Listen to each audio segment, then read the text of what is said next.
What's up la team, what's up la famille, ici Soleil du Cameroun pour un nouvel épisode du podcast Étudier au Canada podcast. J'espère que vous allez bien, car moi je me porte super bien. Si t'es pas encore abonné à la chaîne, n'hésite pas à t'abonner, surtout à liker la vidéo.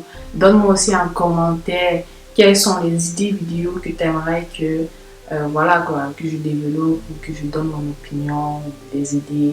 En fait, je veux que ça soit un podcast interactif, donc n'hésitez pas à donner des idées vidéo en commentaire. Le sujet du jour, c'est une fois que vous arrivez au Canada, en fait, est-ce nécessaire d'acheter une voiture ou de fonctionner en bus ou en métro, en fait? Ouais. Mais avant de passer sur le sujet du jour, si tu as pour projet de venir étudier au Canada, mais que tu ne sais pas comment t'y prendre, en fait, que ce soit un projet proche ou dans un futur lointain, il y a un guide qui s'appelle mon guide complet pour étudier au Canada qui te montre vraiment toute la procédure, toutes les étapes nécessaires à l'obtention de ton visa et de ton permis d'études afin de venir étudier au Canada. Ce guide-là te montre comment obtenir une admission dans une université ou une école quelconque. Ça te montre comment obtenir ton certificat d'acceptation du Québec si tu veux étudier dans la province du Québec, autant pour moi. Ça te montre comment obtenir ton permis d'études, ça te montre comment obtenir ton visa, ça te montre vraiment toutes les étapes. Et puis il y a plein d'autres choses dans ce guide-là. Par exemple, les erreurs à éviter lorsque vous faites votre demande ou les causes les plus fréquentes de refus d'une demande de visa en tant qu'étudiant au Canada. Donc, n'hésite pas à aller dans la barre d'infos si tu veux te procurer le guide là ou à m'écrire, à me laisser un message sur mes réseaux sociaux sur Soleil du Cameroun. Ça se trouve également dans la barre d'infos. Donc, on va entrer dans le vif du sujet en fait. Est-ce que si vous venez étudier ici au Canada ou si vous êtes déjà étudiant international ici au Canada, est-ce que c'est essentiel, est-ce que c'est fondamental de s'acheter une voiture versus prendre l'autobus ou le métro? Généralement, c'est plus la pression de notre entourage, de nos amis, etc. qui font en sorte qu'on veut directement s'acheter une voiture en fait, où on se pose la question, est-ce que c'est nécessaire d'acheter une voiture parce qu'on voit un X avoir une voiture, ou si vous êtes des garçons en fait, les filles sont plus intéressées à vous en fait, c'est ce que vous pensez lorsque vous avez une voiture, etc. Moi, de mon point de vue, en fait, propre, ça dépend. Est-ce que cette voiture-là va être rentable pour vous? Est-ce que vous allez faire la livraison avec la voiture? Ou est-ce que vous achetez juste pour vous rendre à l'école, et revenir de chez vous?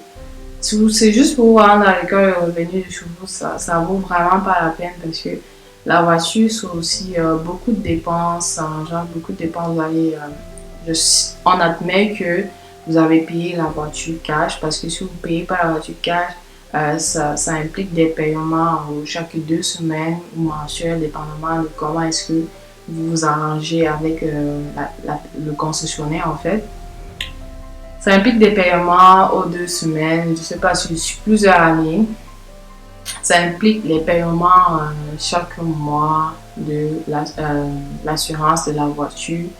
Ça implique des paiements de votre permis de conduire. De toutes les façons, peu importe si vous avez une voiture ou pas, et si vous avez déjà un permis de conduire canadien, bon, si vous voulez conduire une voiture, on ne sait jamais, vous êtes obligé de payer votre permis de conduire annuellement.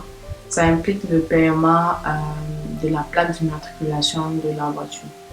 Ce qui est quand même, pour un étudiant, c'est beaucoup de paiements, quoi. Et surtout si vous payez vos études également à côté, vous payez votre loyer, c'est vraiment beaucoup de dépenses, beaucoup de stress qui va vous faire en sorte que peut-être vous aurez tendance à laisser vos études pour aller chercher des fonds supplémentaires pour pouvoir joindre les deux bouts à la fin du mois. Donc, pourtant, l'autobus pour les étudiants, il y a un forfait, il y a un rabais en fait, ce qui fait que peut-être par année, tu vas payer.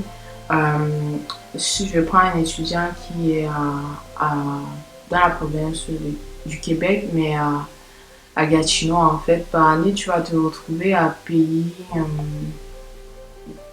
peut-être 400 dollars ou 450 dollars maximum pour avoir l'autobus illimité.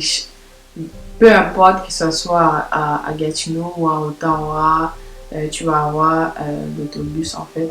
Je sais pas si ça, je pense pas que ça fonctionne à Montréal. Bon, je sais pas, j'ai pas encore essayé là. Je sais pas si la carte d'autobus de Gatineau fonctionne également à Montréal.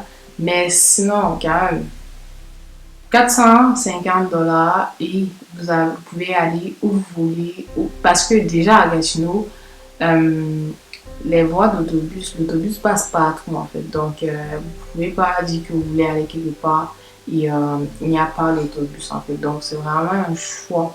Ça dépend aussi de vraiment si est-ce que dans la ville où vous vivez, est-ce qu'il y a vraiment l'autobus. Ouais, est-ce que lorsque vous voulez partir à l'école, l'autobus vous dépose directement à l'école ou si c'est juste 10 minutes de marche pour l'école, c'est pas une excuse en fait.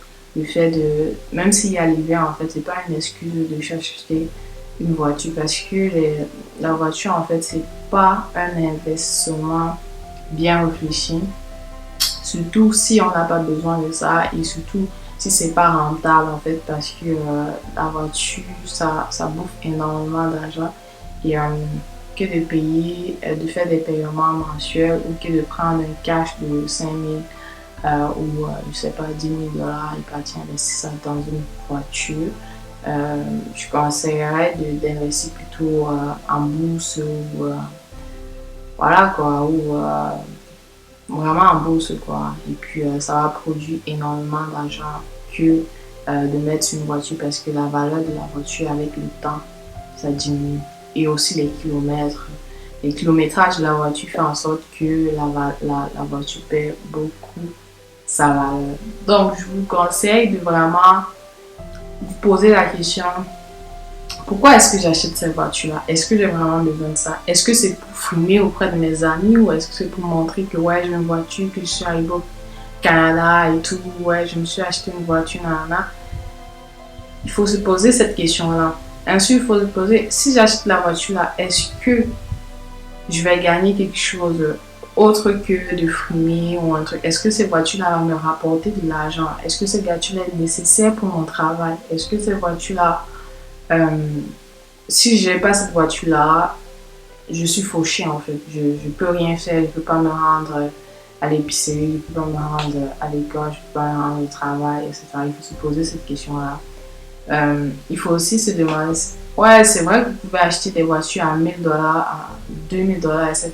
Mais ces voitures-là, vraiment, quand il y a une panne, ça te coûte 400 dollars. Imagine, à l'année, tu as deux pannes sur cette voiture-là. Tu as déjà dépensé 800 dollars juste parce que tu voulais dire, avoir juste une voiture, en fait, tu vois. Est-ce que ça vaut la peine? Le 800 dollars, là, ça te paye ta carte d'autobus sur 2 années, hein, sans compter les 2000 dollars que tu as déjà payé pour la voiture ou l'immatriculation, ton permis, etc., etc. Donc, franchement, posez-vous des bonnes questions et n'achetez pas la voiture juste pour faire plaisir à quelqu'un ou pour montrer quoi que ce soit à quelqu'un d'autre. Achetez vraiment une voiture si c'est essentiel et que voilà quoi, et que ça vous fait gagner quelque chose quoi. Peut-être vous pouvez acheter ça parce que vous voulez faire un travail de livreur.